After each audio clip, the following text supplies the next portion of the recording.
the Buddha's way of virtue, the twin truths. For the proper understanding of Buddhism, these opening stanzas are all important. One of the Buddha's key thoughts was what modern psychologists call the law of apperception. The value of things depends upon our attitude to them. Part of Gautama's work of reform was a transvaluation of values, a shifting of emphasis, and, like the Stoics, he taught the indifference of the things of sense. Men are disturbed, said Epictetus, not by things, but by the view they take of things. Mind it is which gives to things their quality, their foundation, and their being. Whoso speaks or acts with impure mind, him sorrow dogs, as the wheel follows the steps of the draft ox. Mind it is which gives to things their quality, their foundation, and their being. Whoso speaks or acts with purified mind, him happiness accompanies as his faithful shadow. He has abused me, beaten me, worsted me, robbed me. Those who dwell upon such thoughts never lose their hate. He has abused me, beaten me, worsted me, robbed me. Those who dwell not upon such thoughts are freed of hate. Never does hatred cease by hating. By not hating does it cease. This is the ancient law. If some there are who know not, by such hatred we are perishing, and some there are who know it, then by their knowledge strife is ended. As the wind throws down a shaky tree, so Mara, death, overwhelms him who is a seeker after vanity, uncontrolled, intemperate, slothful, and effeminate. But whoso keeps his eyes from vanity, controlled and temperate, faithful and strenuous, Mara cannot overthrow, as the wind beating against a rocky crag. Though an impure man don the pure yellow robe of the bhikkhu, himself unendued with temperance and truth, he is not worthy of the pure yellow robe. He who has doffed his impurities, calm, and clothed upon with temperance and truth, he wears the pure robe worthily. Those who mistake the shadow for the substance, and the substance for the shadow, never attain the reality, following wandering fires lit, followers of a false pursuit. But if a man knows the substance and the shadow as they are, he attains the reality, following the true trail. As the rain pours into the ill-thatched house, so lust pours into the undisciplined mind. As rain cannot enter the well-thatched house, so lust finds no entry into the disciplined mind. Here and hereafter the sinner mourns, yea, mourns, and is in torment, knowing the vileness of his deeds. Here and hereafter the good man is glad, yea, is glad and rejoices, knowing that his deeds are pure. Here and hereafter the sinner is in torment, tormented by the thought, I have sinned, yea, rather tormented when he goes to hell. Here and hereafter the good man rejoices, as he thinks, I have done well, yea, rather rejoices when he goes to a heaven. If a man is a great preacher of the sacred text, but slothful and no doer of it, he is a hireling shepherd who has no part in the flock. If a man preaches but a little of the text and practices the teaching, putting away lust and hatred and infatuation, if he is truly wise and detached and seeks nothing here or hereafter, his lot is with the holy ones. Zeal or earnestness, appamado, plays an important part in Buddhist ethics. The way is steep, therefore let the wayfarer play the man. Zeal may be displayed either in strenuous mind culture or in deeds of piety. These are the equivalents of faith and works in the Buddhist system. Zeal is the way to nirvana. Sloth is the day of death. The zealous die not, the slothful are as it were dead. The wise who know the power of zeal delight in it, rejoicing in the lot of the noble. These wise ones, by meditation and reflection, by constant effort, reach nirvana, highest freedom. Great grows the glory of him who is zealous in meditation, whose actions are pure and deliberate, whose life is calm and righteous and full of vigor. By strenuous effort, by self-control, by temperance, let the wise man make for himself an island which the flood cannot overwhelm. Fools in their folly give themselves to sloth. The wise man guards his vigor as his greatest possession. Give not yourselves over to sloth, and to dalliance with delights. He who meditates with earnestness attains great joy. When the wise one puts off sloth for zeal, ascending the high tower of wisdom, he gazes sorrowless upon the sorrowing crowd below. Wise himself, he looks upon the fools as one upon a mountain peak, gazing upon the dwellers in the valley. Zealous amidst the slothful, vigilant among the sleepers, go the prudent, as a racehorse outstrips a hack. By zeal did Sakra reach supremacy among the gods. Men praise zeal, but sloth is always blamed. A bhikkhu who delights in zeal, looking askance at sloth, moves onwards like a fire, burning the greater and the lesser bonds. A bhikkhu who delights in zeal, looking askance at sloth, cannot be brought low, but is near to nirvana, the mind. This trembling, wavering mind, so difficult to guard and to control this, the wise man makes straight as the fletcher straightens his shaft. As quivers the fish when thrown upon the ground, far from his home in the waters, so the mind quivers as it leaves the realm of death. Good it is to tame the mind, so difficult to control, fickle and capricious. Blessed is the tamed mind. Let the wise man guard his mind, incomprehensible, subtle, and capricious though it is. Blessed is the guarded mind. They will escape the fetters of death who control that far-wandering, solitary, incorporeal cave-dweller, the mind. In him who is unstable and ignorant of the law and capricious in his faith, wisdom is not perfected. There is no fear in him, the vigilant one, whose mind is not befouled with lust, nor embittered with rage, who cares naught for merit or demerit. Let him who knows that his body is brittle as a potsherd make his mind strong as a fortress. Let him smite Mara with the sword of wisdom, and let him guard his conquest without dalliance. Soon will this body lie upon the ground, deserted and bereft of sense, like a log cast aside. Badly does an enemy treat his enemy, a foeman his foe. Worse is the havoc wrought by a misdirected mind. Not mother and father, not kith and kin, can so benefit a man as a mind attentive to the rites. Flowers. Who shall conquer this world, and the realm of death with its attendant gods? Who shall sort the verses of the well-preached law, as a clever weaver of garlands sorts flowers? My disciple shall conquer this world and death with its attendant gods. It is he who shall sort the verses of the well-preached law, as a clever garland, maker sorts flowers. Let him escape the eye of Mara, regarding his body as froth, knowing it as a mirage, plucking out the flowery shafts of Mara. He who is busy culling pleasures, as one plucks flowers, death seizes and hurries off, as a great flood bears away a sleeping village. The destroyer treads him underfoot, as he is culling worldly pleasures, still unsated with lusts of the flesh.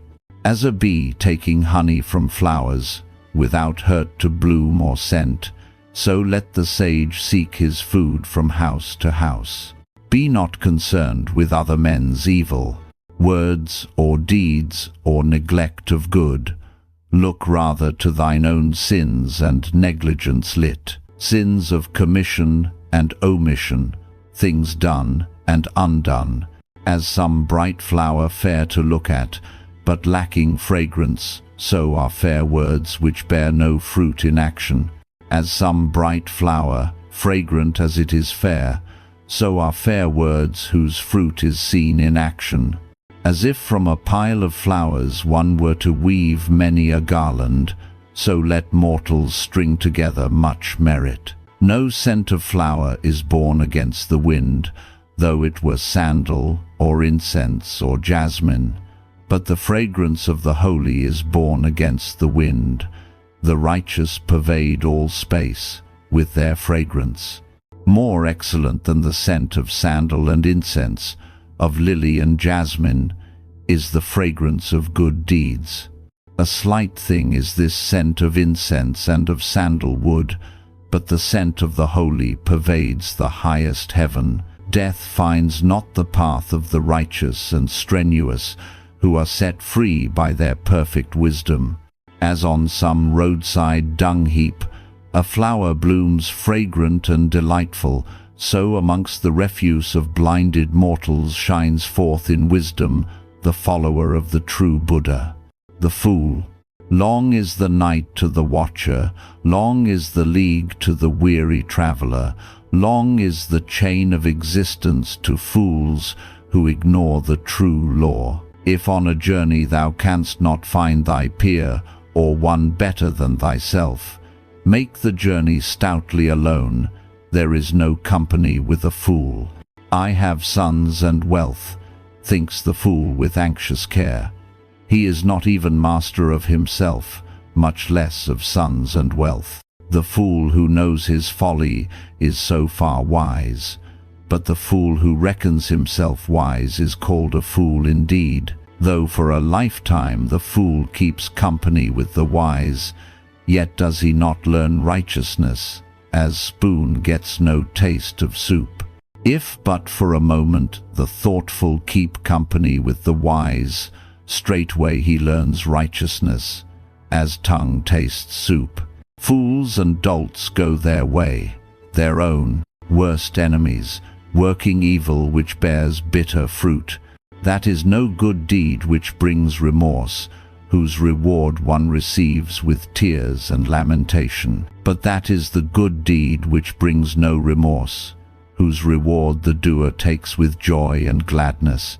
Honey sweet to the fool is his sin until it ripens, then he comes to grief. If once a month the fool sips his food from a blade of the sacred grass, his is no fraction of the arahat's worth.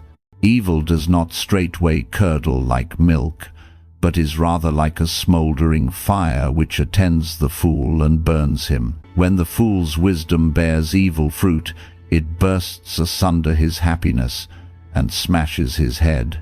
If one desire the praise of knaves, or leadership amongst the bhikkhus, and lordship in the convents, and the reverence of the laity, thinking, let laymen and religious alike appreciate my deeds. Let them do my bidding and obey my prohibitions, if such be his fond imaginings, then will ambition and self-will wax great. One is the road leading to gain, another is that leading to nirvana. Knowing this, let the bhikkhu, the follower of Buddha, strive in solitude, not seeking the praise of men, the wise man. Look upon him who shows you your faults as a revealer of treasure. Seek his company who checks and chides you, the sage who is wise in reproof. It fares well, and not ill with him who seeks such company. Let a man admonish and advise, and keep others from strife. So will he be dear to the righteous, and hated by the unrighteous. Avoid bad friends, avoid the company of the evil. Seek after noble friends and men of lofty character. He who drinks in the law lives glad, for his mind is serene. In the law preached by the noble, the sage ever finds his joy. Engineers control the water, fletchers straighten the arrow, carpenters fashion their wood. Sages control and fashion themselves. As some massive rock stands unmoved by the storm wind, so the wise stand unmoved by praise or blame. As a deep lake, clear and undefiled, so are sages calmed by hearing the law. Freely go the righteous. The holy ones do not whine and pine for lusts. Unmoved by success or failure, the wise show no change of mood. Desire not a son for thyself, nor for another, nor riches, nor a kingdom. Desire not thy gain by another's loss. So art thou righteous, wise, and good. Few amongst men are they who reach the farther shore. The rest, a great multitude, stand only on the bank. The righteous followers of the well-preached law, these are the mortals who reach the far shore. But hard is their journey through the realm of death. Leaving the way of darkness, let the sage cleave to the way of light. Let him leave home for the homeless life, that solitude so hard to love, nirvana. Putting away lust and possessing nothing, let the sage cleanse himself from every evil thought. They are serene in this world, whose mind is perfected in that clear thought, which leads to arahatship, whose delight is in renunciation, free from taints, and lustrous. The arahat. No remorse is found in him, whose journey is accomplished, whose sorrow ended, whose freedom complete, whose chains are all shaken off. The mindful press on, casting no look behind to their home life. As swans deserting a pool, they leave their dear home. Some there are who have no treasure here, temperate ones whose goal is the freedom which comes of realizing that life is empty and impermanent. Their steps are hard to track as the flight of birds through the sky. He whose taints are purged away, who is indifferent to food, whose goal is the freedom which comes of realizing life's emptiness and transiency, is hard to track as the flight of birds in the sky. Even the gods emulate him whose senses are quiet as horses well tamed by the charioteer, who has renounced self-will and put away all taints. No more will he be born whose patience is as the earth's, who is firm as a pillar and pious, pure as some unruffled lake. Calm is the thought, calm the words and deeds of such a one, who has by wisdom attained true freedom and self-control. Excellent is the man who is not credulous, who knows nirvana, who has cut all bonds, destroyed the germs of rebirth, cast off lust. In the village or the jungle, on sea or land, wherever lives the arahat, there is the place of delight. Pleasant are the glades where the herd come not to disport themselves. There shall the holy take their pleasure, who seek not after lust. The thousands, better than 1,000 empty words, is one pregnant word, which brings the hearer peace. Better than 1,000 idle songs is a single song, which brings the hearer peace. Better it is to chant one verse of the law that brings the hearer peace than to chant 100 empty songs. If one were to conquer 1,000 in the battle, he who conquers self is the greatest warrior. Self-conquest is better than other victories. Neither God nor demigod, neither Mara nor Brahma, can undo the victory of such a one who is self-controlled and always calm. If month by month throughout 100 years one were to offer sacrifices costing thousands, and if for a moment another were to reverence the self-controlled, this is the better worship.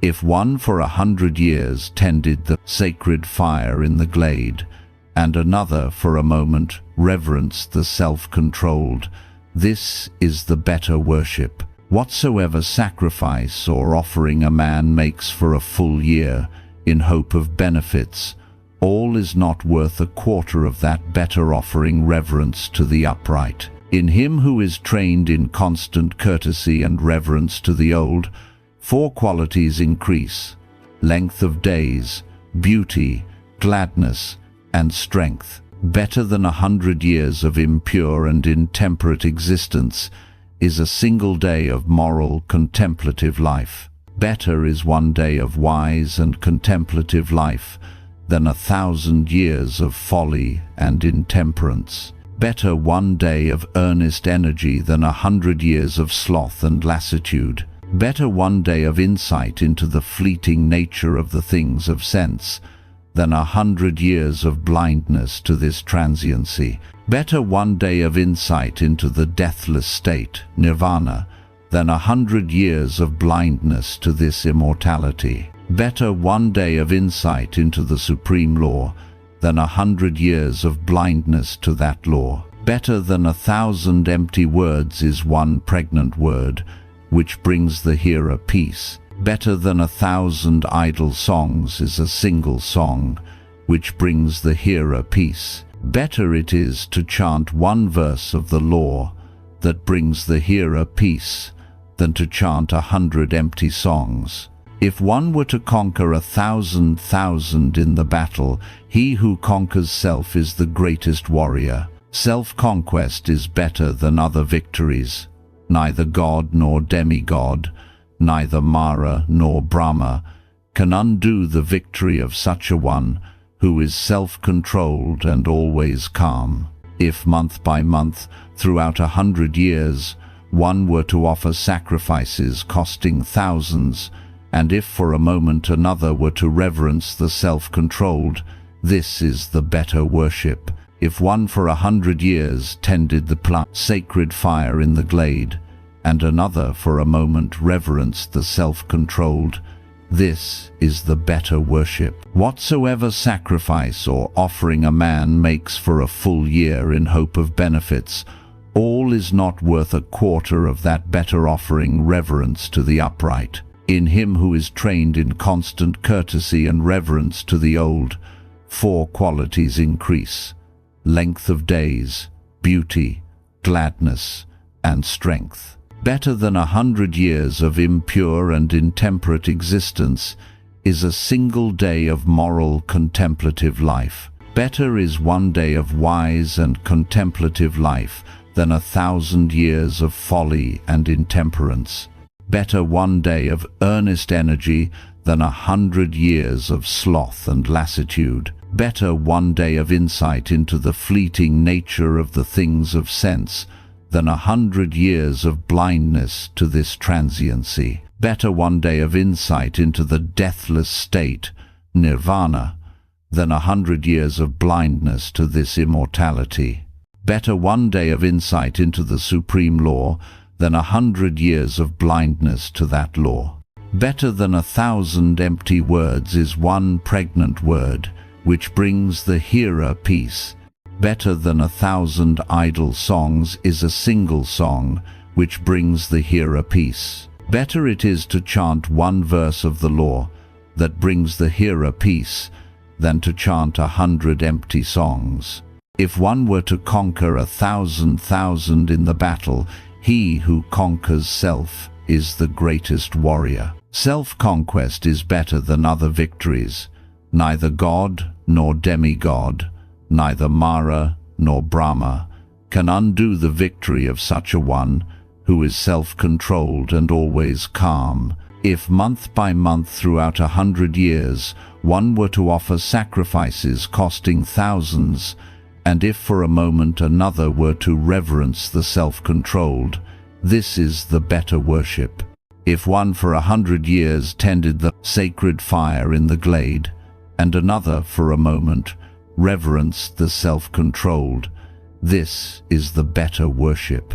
Whatsoever sacrifice or offering a man makes for a full year in hope of benefits, all is not worth a quarter of that better offering reverence to the upright.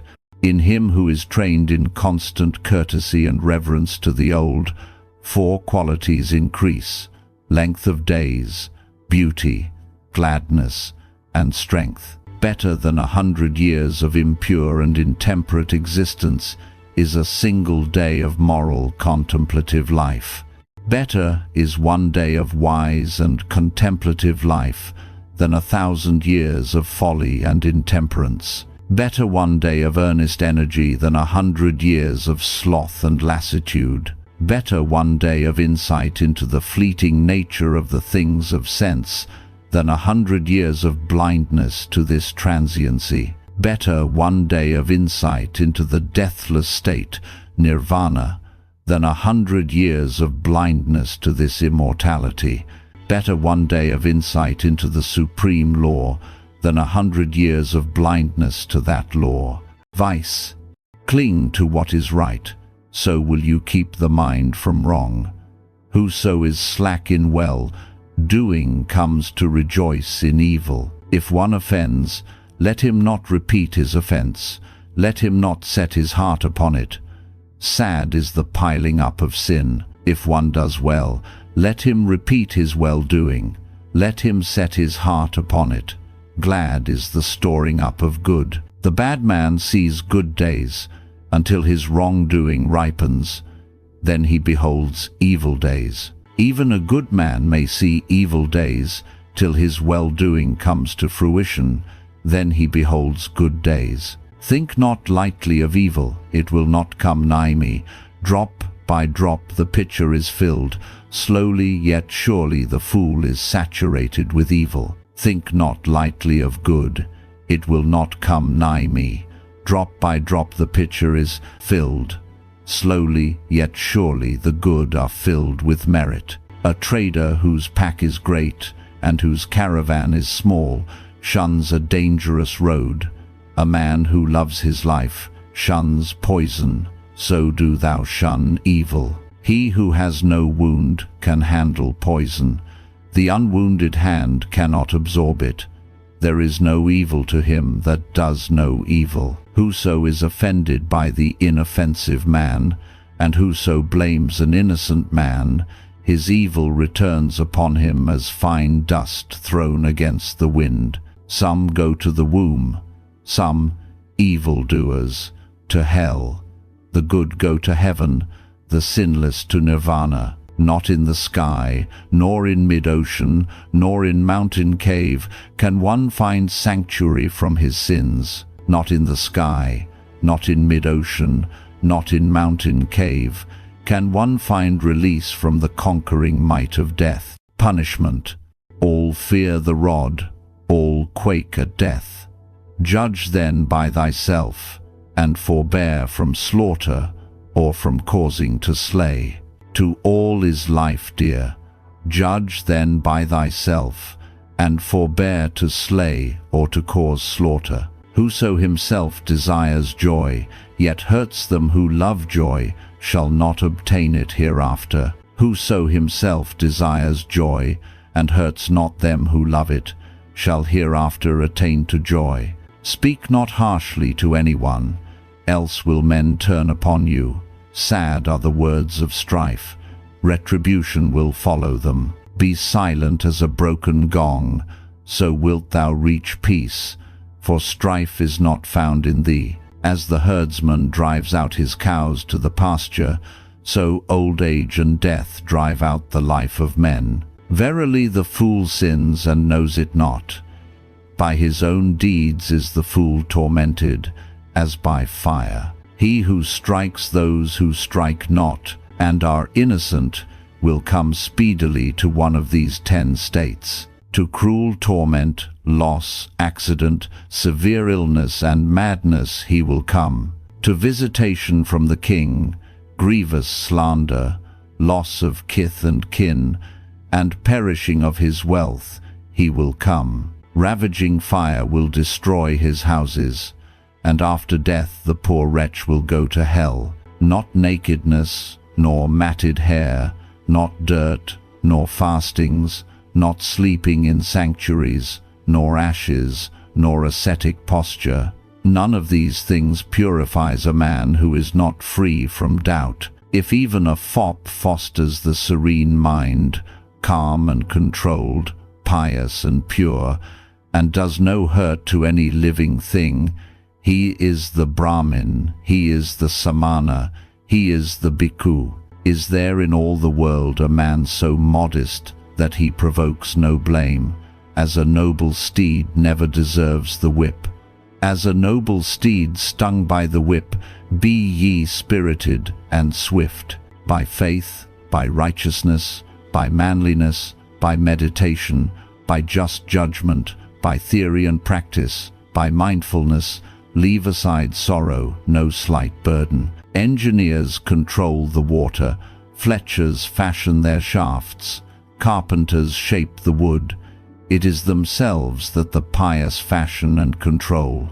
Old age, where is the joy, what the pleasure, whilst all is in flames? Benighted, would ye not seek a torch? Look at this painted image, wounded and swollen, sickly and full of lust, in which there is no permanence. This wasted form is a nest of disease, and very frail.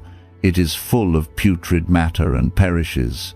Death is the end of life. What delight is there for him who sees these grey bones scattered like gourds in autumn? Here is a citadel of bones plastered with flesh and blood, and manned by old age and death, self-will and enmity. As even the king's bright chariot grows old, so the body of man also comes to old age. But the law of the holy never ages. The holy teach it to the holy. The simpleton ages like the ox. His weight increases, but not his wisdom. Many births have I traversed seeking the builder. In vain, weary is the round of births. Now art thou seen, O builder. Never more shalt thou build the house. All thy beams are broken. Cast down is thy cornerstone. My mind is set upon nirvana. It has attained the extinction of desire. They who have not lived purely nor stored up riches in their youth, these ruefully ponder, as old herons by a lake without fish. They who have not lived purely nor stored up riches in their youth are as arrows that are shot in vain. They mourn for the past. Self. If a man love himself, let him diligently watch himself.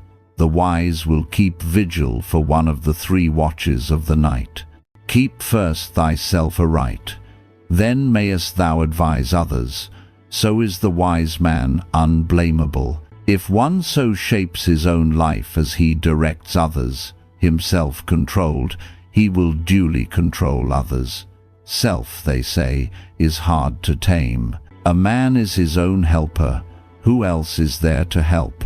By self-control, man is a rare help to himself. The ill that is begun, and has its growth and its being in self, bruises the foolish one, as the diamond pierces its own matrix. As the creeper overpowers the tree, so he whose sin is great works for himself the havoc his enemy would wish for him. Ill is easy to do. It is easy to do harm. Hard indeed it is to do helpful and good deeds. Whoso fondly repudiates the teaching of the noble and virtuous arahats, following false doctrine, is like the bamboo which bears fruit to its own destruction. Thou art brought low by the evil thou hast done thyself. By the evil thou hast left undone, art thou purified. Purity and impurity are things of man's inmost self. No man can purify another. Even for great benefit to another, let no man imperil his own benefit. When he has realized what is for his own good, let him pursue that earnestly. The world. Let no man foster evil habits. Let no man live in sloth. Let none follow false doctrines. None prolong his sojourn in this world. Up, idle not, but follow after good. The good man lives happy in this world and the next. follow after virtue, not after vice. The virtuous live happy in this world and the next. The king of death sees not him who regards the world as a bubble, a mirage. Come then, think of the world as a painted chariot of the king, a morass where fools are sinking, where the wise take no pleasure. He who in former days was slothful and has put off sloth, lights up the world as the moon freed of the clouds. He who covers his idle deeds with goodness, lights up the world as the moon freed of clouds. Blinded are the men of this world. Few there are who have eyes to see. Few are the birds which escape the fowler's net. Few are they who go to heaven. Through the sky fly the swans. Rishis too pass through the air. The wise leave the world altogether, deserting Mara and his hosts. There is no wrong he would not do who breaks one precept, speaking lies and mocking at the life to come. Misers go not to the realm of gods, therefore he is a fool who does not delight in liberality. The wise delighting in liberality come thereby with gladness to the other world. Good is kingship of the earth. Good is birth in heaven. Good is universal empire. Better still is the fruit of conversion. The Buddha, 179. Into his victory which is never reversed, there enters no element of weakness. Through what fault can you lead captive the faultless one, the Buddha whose sphere is nirvana? By what fault will you lead captive the faultless Buddha whose sphere is nirvana? In him are no clinging meshes of desire to lead him captive. The gods themselves emulate the truly wise and mindful, who are busy in meditation and prudent, delighting in the peace of nirvana. Arduous is human birth. Arduous is mortal life. Arduous is hearing of the law. Arduous the uprising of Buddhas. Eschew all evil. Cherish good. Cleanse your inmost thoughts. This is the teaching of Buddhas. Patience and fortitude is the supreme asceticism.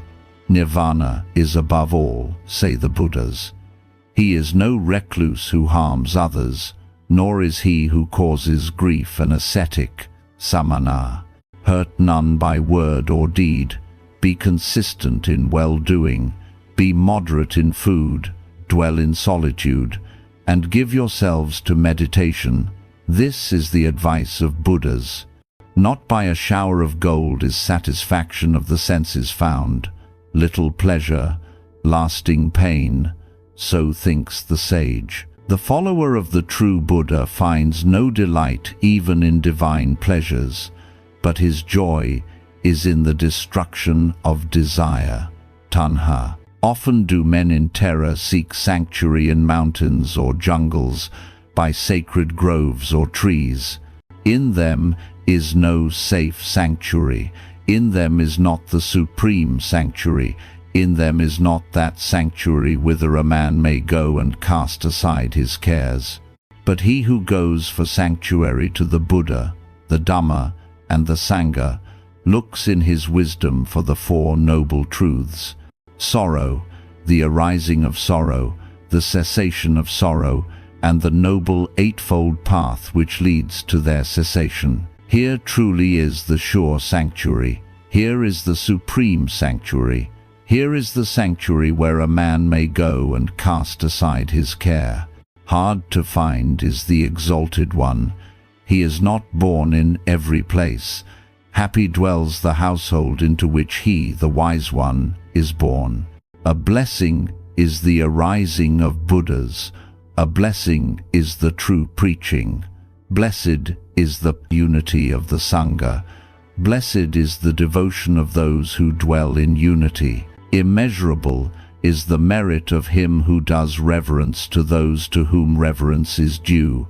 Buddha and his disciples, men who have left behind them the trammels of evil and crossed beyond the stream of sorrow and wailing, calmed and free of all fear. Bliss, joy, We live in bliss, amongst men of hate, hating none. Let us indeed dwell among them without hatred. Joy, in bliss we dwell, healthy amidst the ailing. Let us indeed dwell amongst them in perfect health. Yea, in very bliss we dwell, free from care amidst the careworn. Let us indeed dwell amongst them without care. In bliss we dwell possessing nothing. Let us dwell feeding upon joy like the shining ones in their splendor. The victor breeds enmity, the conquered sleeps in sorrow. Regardless of either victory or defeat, the calm man dwells in peace. There is no fire like lust, no luck so bad as hate. There is no sorrow like existence, no bliss greater than nirvana, rest. Hunger is the greatest ill, existence is the greatest sorrow. Sure knowledge of this is nirvana, highest bliss. Health is the greatest boon, content is the greatest wealth. A loyal friend is the truest kinsman, nirvana is the supreme bliss. Having tasted the joy of solitude and of serenity, a man is freed from sorrow and from sin, and tastes the nectar of piety. Good is the vision of the noble, good is their company. He may be always happy who escapes the sight of fools. He who consorts with fools knows lasting grief. Grievous is the company of fools, as that of enemies. Glad is the company of the wise, as that of kinsfolk. Therefore do thou consort with the wise, the sage, the learned, the noble ones who shun not the yoke of duty. Follow in the wake of such a one, the wise and prudent, as the moon follows the path of the stars. Affection. He who gives himself to vanity and not to the truly profitable, shunning the true pursuit and grasping at pleasure, will come to envy him who has sought the true profit. Let no man cleave to what is pleasant or unpleasant.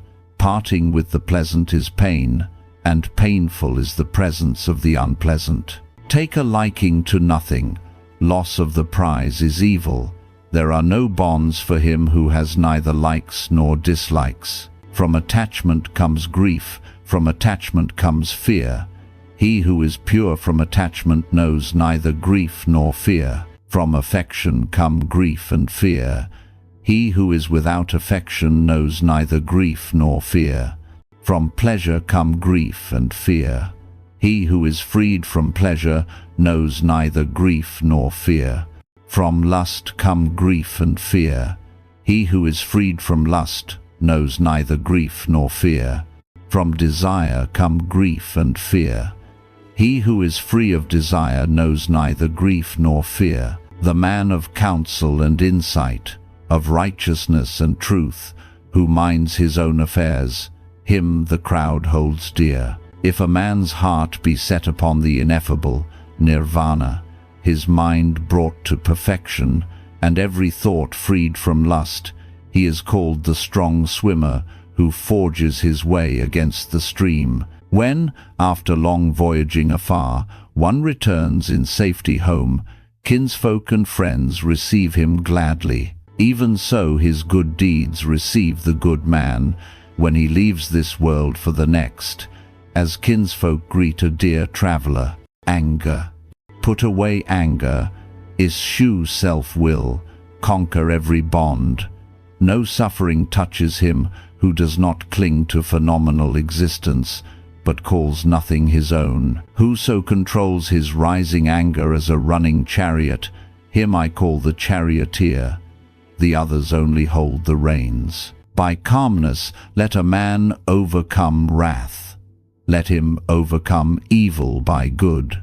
The miser let him subdue by liberality, and the liar by truth. Speak the truth, be not angry.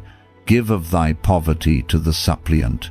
By these three virtues a man attains to the company of the gods. The innocent, the sages, those whose action is controlled, These go to the eternal state where they know not sorrow, nirvana. All taints pass away from them who are ever vigilant and active day and night, with faces set towards nirvana. This is an ancient law, O Atula, not the jaw of a day. Men blame the silent, and they blame the talker. Even the man of few words they blame. No one in the world gets off unblamed. There never was, nor will be, nor is there now to be found, one wholly blamed or wholly praised. But who is worthy to blame him whom the wise praise after daily scrutiny, who is himself wise and without blemish as a medal of purest gold?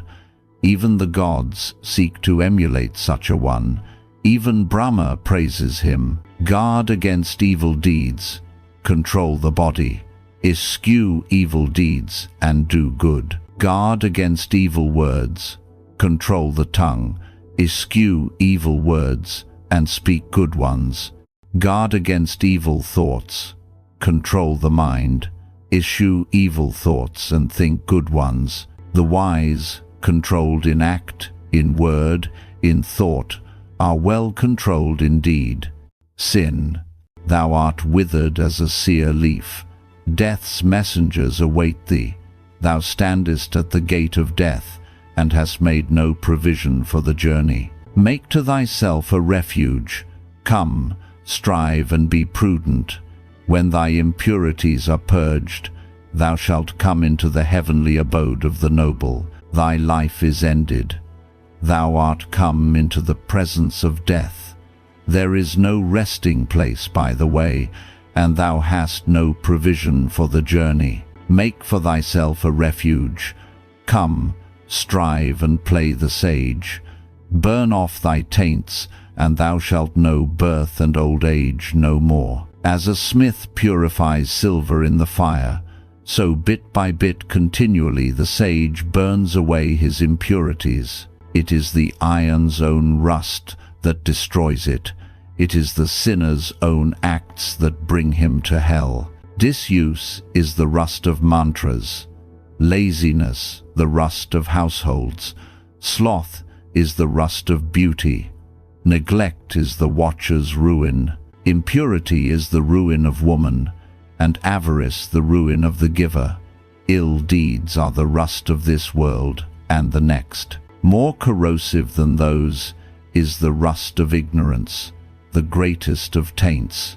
Put off this rust and be clean, O bhikkhus. Life is easy for the crafty and shameless, for the wanton, shrewd and impure. Hard it is for the modest, the lover of purity, the disinterested and simple and clean, the man of insight. The murderer, the liar, the thief, the adulterer and the drunkard, these even in this world uproot themselves.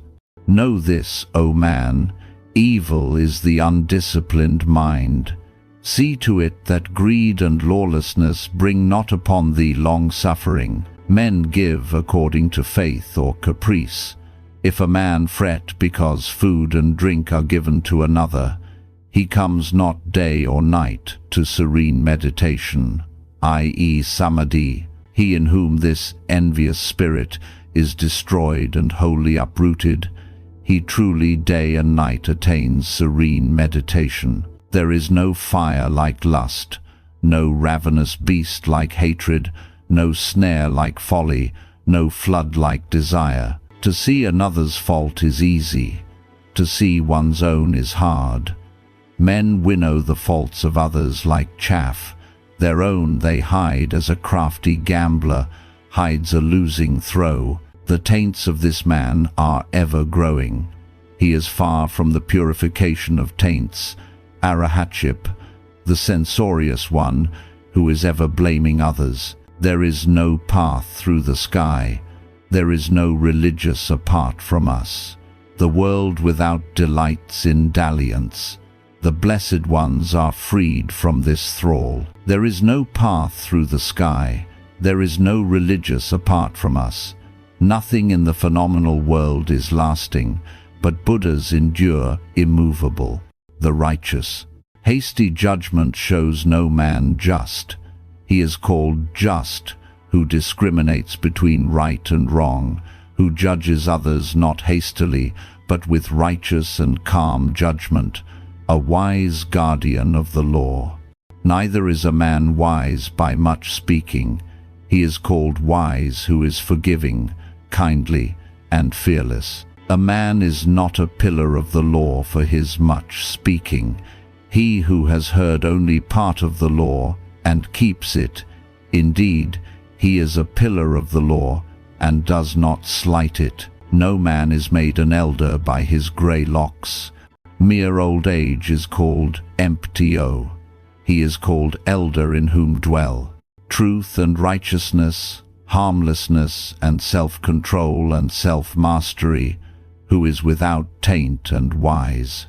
Not by mere eloquence or comeliness is a man, a gentleman, who is lustful, a miser, and a knave, but he in whom these faults are uprooted and done away, the wise and pure, is called a gentleman. Not by his shaven crown is one made a religious who is intemperate and dishonorable. How can he be a religious who is full of lust and greed? He who puts off entirely great sins and small faults by such true religion is a man called religious. Not merely by the mendicant. Life is a man known as a mendicant. He is not a mendicant because he follows the law of the flesh, but because, being above good and evil, he leads a pure life and goes circumspectly. Not by silence, Mona, is a man, a sage Muni, if he be ignorant and foolish. He who holds as it were the balance, taking the good and rejecting the bad, he is the sage. He who is sage for both worlds, he is the true sage. A man is no warrior who worries living things. By not worrying is a man called warrior. Not only by discipline and vows, not only by much learning, nor by meditation, nor by solitude, have I won to that peace which no worldling knows. Rest not content with these, O bhikkhus, until you have reached the destruction of all taints. The path. Happiness is for Gautama, as for Aristotle, the bloom upon virtue.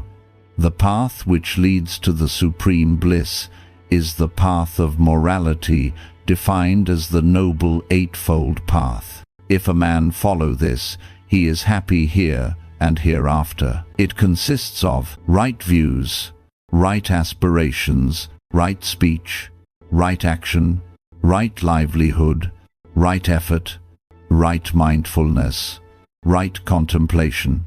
Paragraph continues. This is described by Gautama as a middle path between the extreme of sensuality on the one hand and asceticism on the other, or between superstitious credulity and skeptical materialism. It is a truly noble ideal, yet one must never forget that righteousness throughout is Buddhistically defined, e.g., right views means a correct grasp of the Buddhist teaching that all is transient, all is sorrowful, all is unreal. Again, right contemplation is the practice of samadhi, concentration of the mind upon Buddhist ideas such as the above. The highest livelihood, again, is to live upon the alms of the faithful. Best of paths is the eightfold. The four truths are the best of truths. Purity is the best state. Best of men is the seer. This is the way. There is none other that leads to the seeing of purity. Nirvana. Do you follow this path? That is to befool Mara. Traveling by this way you'll end your grief. It is the way I preached when I learnt to throw off my bonds. 'Tis you who must strive. The blessed ones are only preachers. They who strive and meditate are freed from Mara's bonds. All is passing. When one sees and realizes this, he sits loose to this world of sorrow. This is the way of purity. All is sorrow. When one sees and realizes this, he sits loose to this world of sorrow. This is the way of purity. All is unreal. When one sees and realizes this, he sits loose to this world of sorrow. This is the way of purity. He who fails to strive when 'tis time to strive, young and strong though he be, slothful and enmeshed in lust, the sluggard never finds the path to wisdom. Whoso guards his tongue and controls his mind and does nothing wrong, keeping clear these three paths, he will achieve the way shown by the wise. From meditation springs wisdom, from neglect of it the loss of wisdom. Knowing this path of progress and decline, choose the way that leads to growth of wisdom. Cut down the jungle, I do not mean with an axe, for from the jungle of lust springs fear, and if you cut it down, you will be disentangled, O bhikkhus. Whilst the entanglement of a man with a woman is not utterly cut away, he is in bondage, running to her as a sucking calf to the cow. Pluck out the bond of self, as one pulls up an autumn lotus. Forge thy way along the path of safety, nirvana, shown by the blessed. Here will I pass the wet season, here the winter and summer, thinks the fool, unmindful of what may befall. Then comes death, and sweeps him away, infatuated with children and cattle, and entangled with this world's goods, as a flood carries off a sleeping village. There is no safety in sons, or in father, or in kinsfolk, when death overshadows thee. Amongst thine own kith and kin is no refuge. Knowing this clearly, the wise and righteous man straightway clears the road that leads to nirvana. Miscellany. If at the cost of a little joy one sees great joy, he who is wise will look to the greater and leave the less. Whoso seeks his own pleasure by another's pain is entangled in hate and cannot get free. Duty neglected, evil done, the taints of the proud and slothful wax ever more and more. But those who are ever pondering the nature of the body, who run not after evil, who are constant in duty, in these the vigilant and wise taints come utterly to an end. Having destroyed mother and father and two noble kings, with the whole kingdom and its vizier, innocent goes the Brahmin. Innocent goes the Brahmin, having destroyed mother and father, and two Brahmin kings, and the 5 roads, and their fierce guardians. The followers of Gautama are ever vigilant. Their thought day and night is set upon Buddha. The followers of Gautama are ever vigilant. Day and night is their thought set upon the Dhamma, the Sangha, the body, compassion, not harming, mind, culture. Hard it is to leave home as a recluse. Hard also to live at home as a householder. Hard is the community life. The lot of the wanderer in the world is also hard. The faithful, upright man is endowed with the true fame and wealth, and is honored wherever he goes. Far off are seen the holy ones, like the Himalayas. The unholy pass unseen as arrows shot in the darkness, alone when eating, alone when sleeping, alone when walking. Let a man strongly control himself, and take his pleasure in the forest glade. Hell. The liar goes to hell, and the villain who denies his crime. These mean ones are alike in the world beyond. Though clad in yellow robe, the man of many sins who is uncontrolled is born in hell.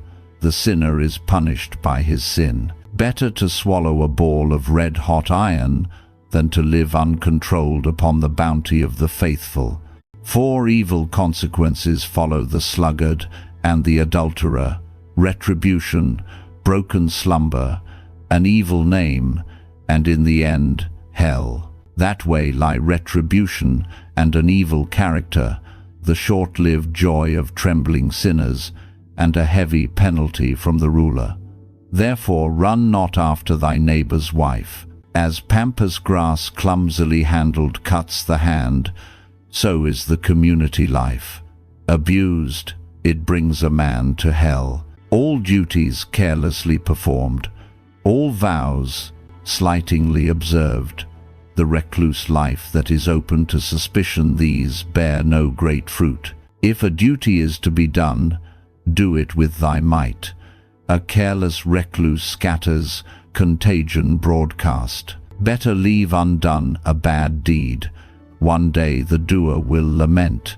Good it is to do the good deed which brings no remorse. As a fortress guarded within and without, so guard thyself. Leave no loophole for attack. They who fail at their post mourn here, and hereafter go to hell. Some are ashamed at what is not shameful, and blush not at deeds of shame. These perverse ones go to hell. They who see fear where there is no fear, and tremble not at fearful things, these perverse ones go to hell. They who think evil where there is no evil, and make light of grievous sin, these perverse ones go to hell. But whoso calls sin, sin, and innocence, innocence, these right-minded ones go to happiness. The elephant. The elephant is the symbol in Buddhism of endurance and solitary strength. I will endure abuse. As the elephant endures the arrow in the battle, evil is the crowd. Men lead the tamed elephant into battle. Upon his back the king rides. He who is tamed and endures abuse patiently is praised of men. Noble are the tamed mules, noble the blood, horses of Sind, and the great elephants of war. Better is he who has tamed himself. Not by bridling them will one journey to the unknown shore, nirvana, but by bridling himself. Dana Palako, the great elephant, is hard to control in the time of rut. He will not taste his food in captivity, but longs after the elephant grove. If one becomes a sluggard or a glutton, rolling over in gross sleep like a stall-fed hog, again and again does he come to the womb, the foolish one. This mind of mine would wander in days of old, whither desire and lust and caprice led it. Now will I control it as a mahout controls the elephant in rut. Be ye zealous, guard your thoughts. As an elephant sunk in the mud, extricate yourselves from the clutches of evil. If you can find a dutiful friend to go with you, a righteous and prudent man, not caring for hardships, go with him deliberately. If you cannot find such a one, travel alone as a king leaving a conquered realm, or as the elephant in the jungle. It is better to be alone. There is no companionship with a fool. Travel alone and sin not, forgetting care as the elephant in the jungle. Good are companions in time of need. Contentment with thy lot is good. At the hour of death, merit is a good friend, and good is the leaving of all sorrow. Good is reverence for mother and father.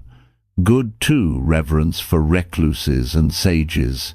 Good is lifelong righteousness, and rooted faith is good.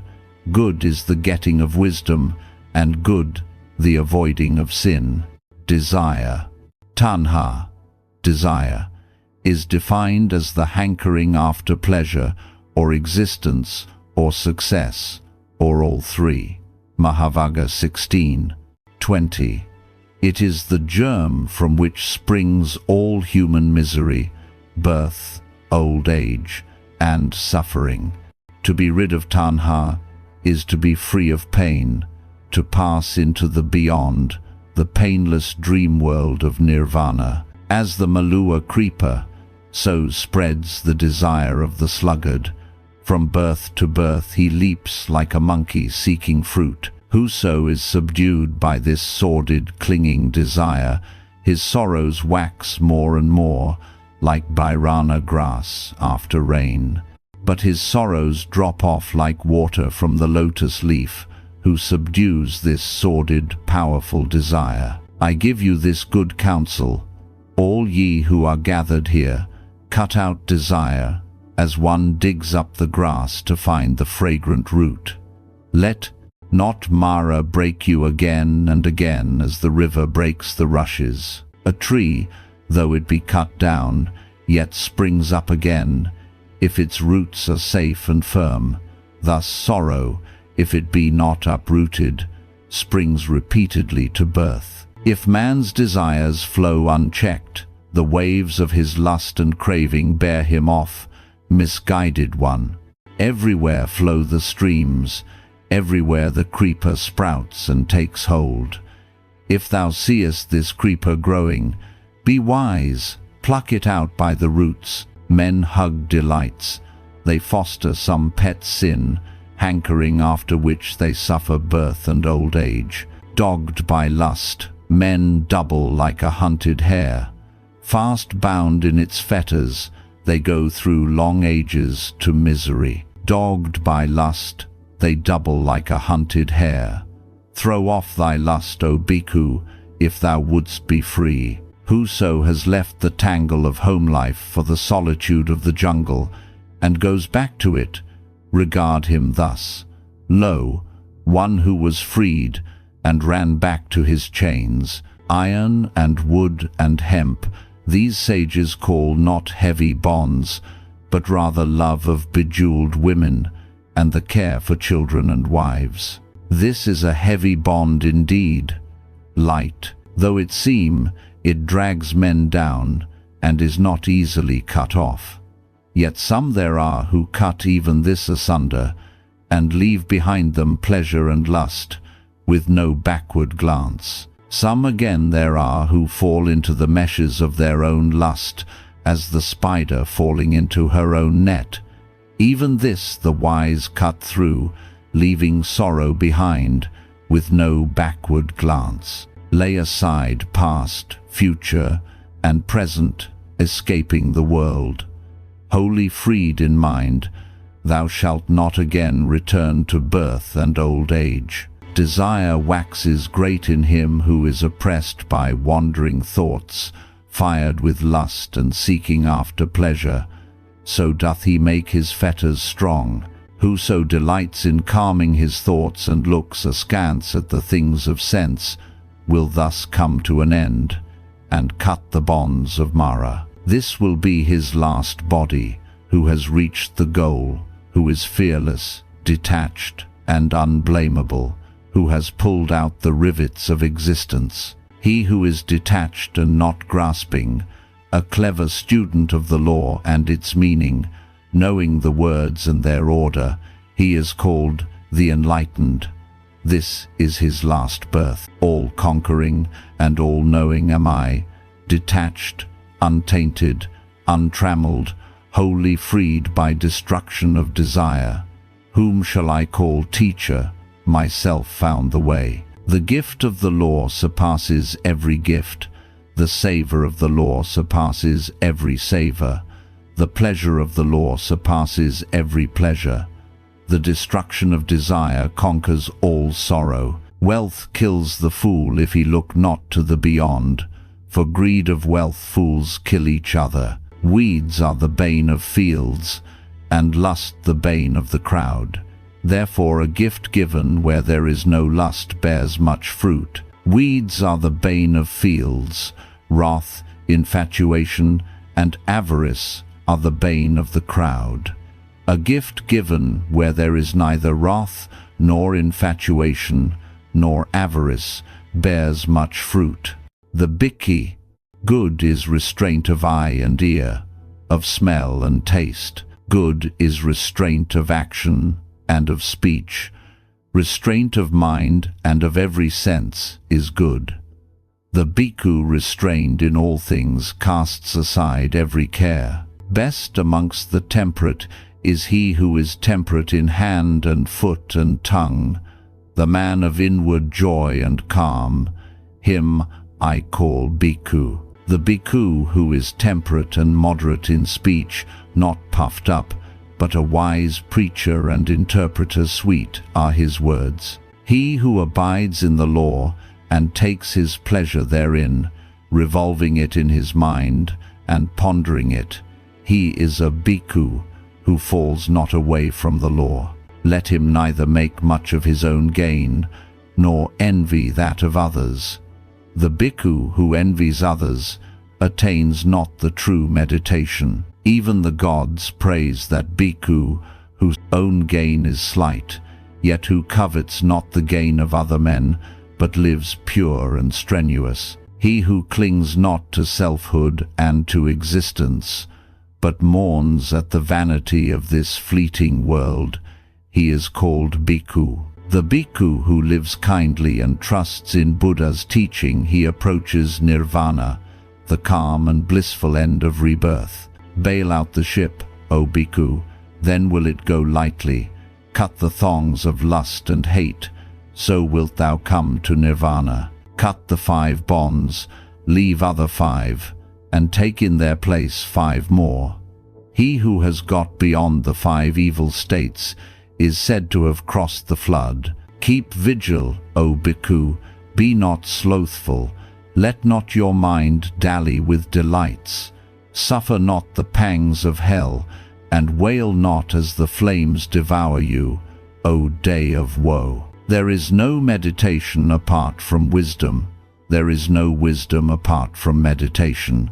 Those in whom wisdom and meditation meet are not far from nirvana. Divine pleasure is his who enters into solitude. The bhikkhu who is calmed and sees the law with the seeing eye. Whenever he ponders the beginning and the end of the elements of being, he finds joy and bliss. Nectar it is to those who know. This is the beginning in my teaching for a wise bhikkhu: self-mastery, contentment, and control by the precepts, to cultivate those who are noble, righteous, and zealous friends, to be hospitable and courteous. This is to be glad, and to make an end of sorrow. As jasmine sheds its withered blossoms, so, O bhikkhus, do you put away lust and hatred. He who is controlled in act, in speech, in thought, and altogether calmed, having purged away worldliness, that bhikkhu is called calm. Come, rouse thyself, examine thine own heart. The bhikkhu who is thus self-guarded and mindful will live in happiness. Each man is his own helper, each his own host. Therefore curb thyself as the merchant curbs a spirited horse. The glad bhikkhu who puts his trust in Buddha's preaching goes to nirvana, calm and blissful end of rebirth. Let the young bhikkhu apply himself to Buddha's preaching. So will he light up the world as the moon escaped from the clouds. The Brahmin: play the man and stem the flood of passion. Cast off your lusts, O Brahmin. Having known the ending of the perishable, thou knowest the imperishable, O Brahmin. When the Brahmin has travelled the twofold path of meditation, then indeed his chains fall off him, for he knows the truth. Him I call the Brahmin, whom desire assails not from within nor from without, in whom is no fear, he is indeed free. Him I call Brahmin, who is meditative, clean of heart, solitary, who has done his duty and got rid of taints, who has reached the goal of effort. The sun shines by day, the moon lights up the night. Radiant is the soldier in his panoply, radiant the Brahmin in his meditation, but the Buddha in his brightness is radiant day and night. By Brahmin mean one who has put away evil. For his serenity is a man called Samano. For excluding his own sin is a man called recluse. Do no evil to a Brahmin. Let not the Brahmin return evil for evil. Woe to him who kills a Brahmin. Yea, rather, woe to that Brahmin who loses his temper. It is no slight benefit to a Brahmin when he learns to hold his impulses in check. From whatever motive, evil temper is controlled. By that control, grief is truly soothed. By whomsoever no evil is done in deed, or word, or thought, him I call a Brahmin, who is guarded in these three. As the Brahmin honors the burnt sacrifice, so do thou honor him, from whomsoever is learnt the law of the true Buddha. Not by matted locks, nor by lineage, nor by caste is one a Brahmin. He is the Brahmin in whom are truth and righteousness and purity. What boots your tangled hair, O fool? What avails your garment of skins? You have adorned the outer parts. Within you are full of uncleanness. A man clothed in cast-off rags, lean with knotted veins, meditating alone in the forest. Him I call a Brahmin. Not him do I call Brahmin, who is merely born of a Brahmin mother. Men may give him salutation as a Brahmin, though he be not detached from the world. But him I call a Brahmin who has attachment to nothing. Him I call a Brahmin who has cut the bonds, who does not thirst for pleasures, who has left behind the hindrances. Whoso has cut the cable, and the rope, and the chain, with all its links, and has pushed aside the bolt, this wise one I call a Brahmin. Whoever bears patiently abuse and injury and imprisonment, whose bodyguard is fortitude, he is the Brahmin. He is the Brahmin who does not give way to anger, who is careful of religious duties, who is upright, pure, and controlled, who has reached his last birth. He who clings not to pleasures as water, clings not to the lotus leaf, nor mustard seed to the needle point.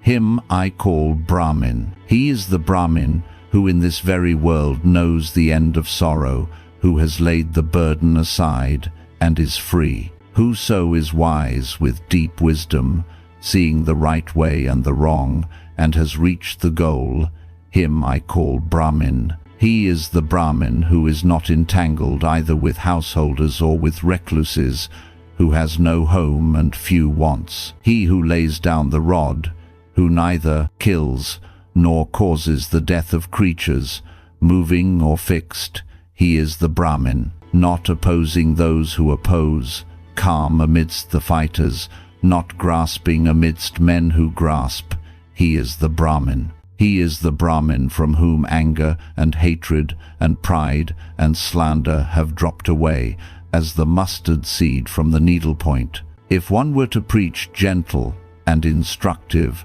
and truthful words by which no man is offended, he is the Brahmin. Whoso takes nothing small or great, good or bad, unless it be given him, he is the Brahmin. 410. In whom are found no longings, who is free and detached from this world and the next, he is the Brahmin. Him I call a Brahmin, in whom lust is not found, who has cast off doubt, who knows the path that leads to nirvana, the deathless state, and reaches it. Who in this life has passed from the grip of either merit or demerit, free of sorrow, cleansed and purified, him I call Brahmin. Who is clear as the moon, pure and limpid and serene, who has quenched his thirst for life, who has passed through this impassable quagmire of rebirth and infatuation, has waded through it and got beyond it, who is meditative and supplies no fuel to the fires of lust and doubt, him I call a Brahmin.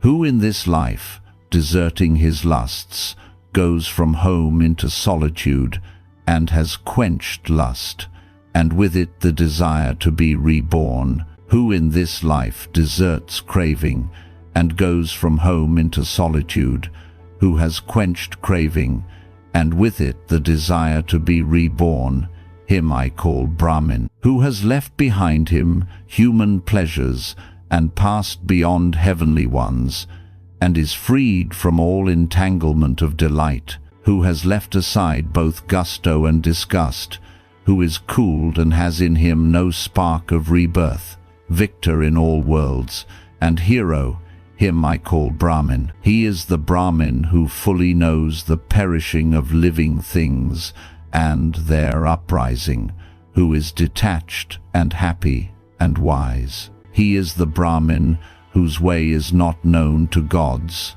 nor heavenly minstrels, nor immortals, the Arahat pure of all taint, him I call the Brahmin. Whoso has nothing left of past or future or present states, who is poor and grasps at nothing, him I call Brahmin. The leader supreme, the heroic, the great rishi, the victor without lust and purified, the Buddha, he is the Brahmin. He is the Brahmin indeed who knows his former lives, and who knows heaven and hell, who has reached the end of births, the sage whose knowledge is perfect, and who is perfect with all perfection.